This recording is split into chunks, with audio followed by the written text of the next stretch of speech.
Hey everyone, and welcome. Today, we're diving deep into India's top job.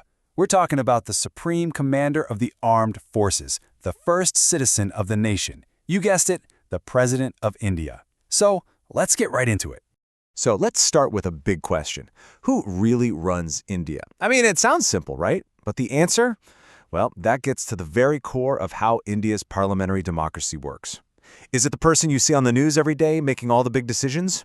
Or is it the person who holds the highest office in the land? It's a bit of a puzzle, so let's break it down.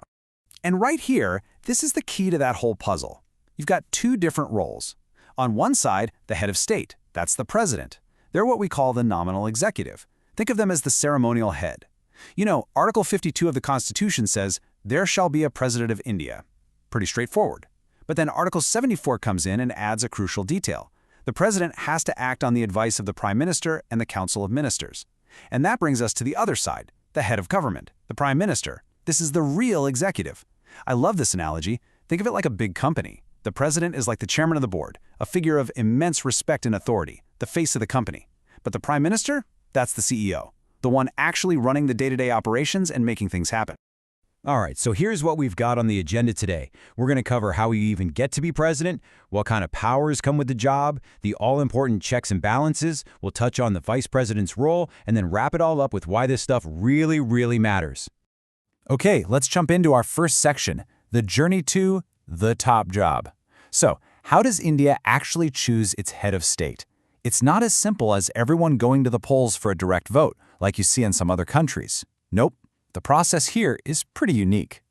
The president isn't elected directly by the people, but indirectly by something called an Electoral College. So, who's in this club?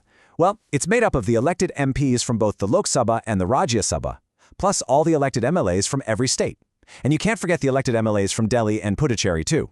The whole system uses proportional representation, which is basically a way of saying it's designed to make sure the winner has broad support from across the country, not just one region. Okay, so just as important as who does vote is who doesn't. This is a key detail. Nominated members of parliament, they don't get a vote. And members of legislative councils in states, they're out too. And you might ask why? Well, the thinking behind it is pretty clear.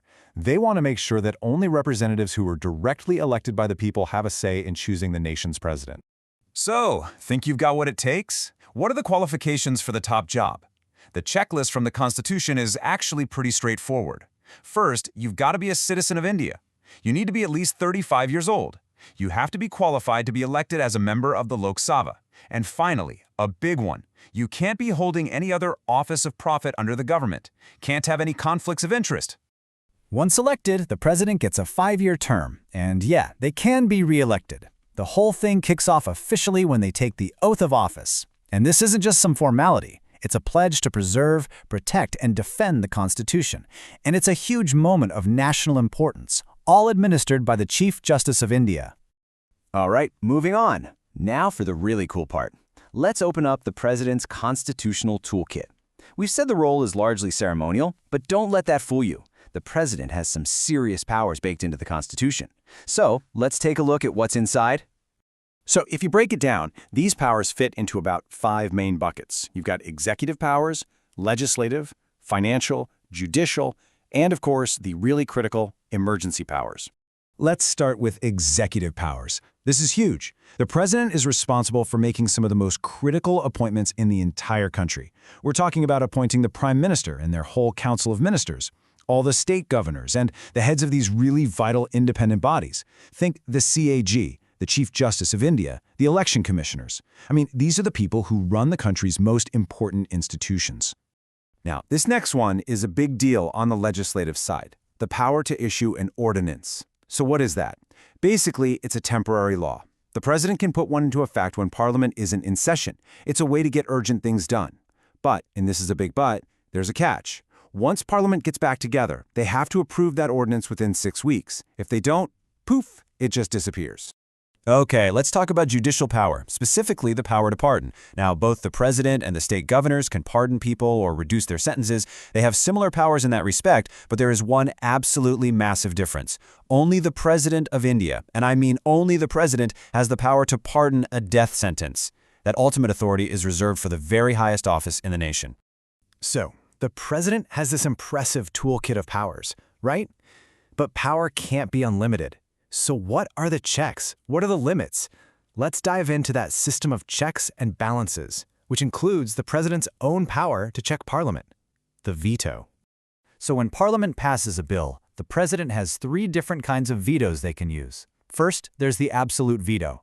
That's a straight-up no. The bill is dead. Then you have the suspensive veto. This is like saying, I'm not so sure about this. Why don't you guys take another look? And sending it back to Parliament. And then there's the famous pocket veto. This is where the president just does nothing. They just sit on the bill, effectively shelving it indefinitely. But there is a super important exception to all of this. When it comes to a constitutional amendment bill, the president has to say yes. No veto power on those. Period. And just like the president can check Parliament, Parliament has the ultimate check on the president. It's called impeachment, and it's for the most serious charge imaginable, violation of the Constitution. But look, this is not something that can be done easily. The process is deliberately designed to be incredibly difficult. It starts in one house, needs a special 2/3 majority to even move forward, then the other house investigates, and then that house also has to pass it with a 2/3 majority. It's a monumental task, and that's on purpose. It ensures the president's job is secure and can't be threatened by day-to-day politics. Okay, let's shift gears for a moment and talk about the second-in-command, the vice president. It's an important role, so how does it stack up against the president's? This chart is perfect for a quick side-by-side. First, look at who elects them. The vice president is chosen only by MPs, and this includes both the elected and the nominated members. That's a key difference. Then there's the main job. The VP's primary function is to be the ex officio chairman of the Rajya Sabha, and finally getting them removed from office. It's a much simpler process. No complex impeachment, just a resolution that needs a simple majority. Big difference. So, to boil it down, the VP has 2 main gigs. First, they run the show in the Rajya Sabha.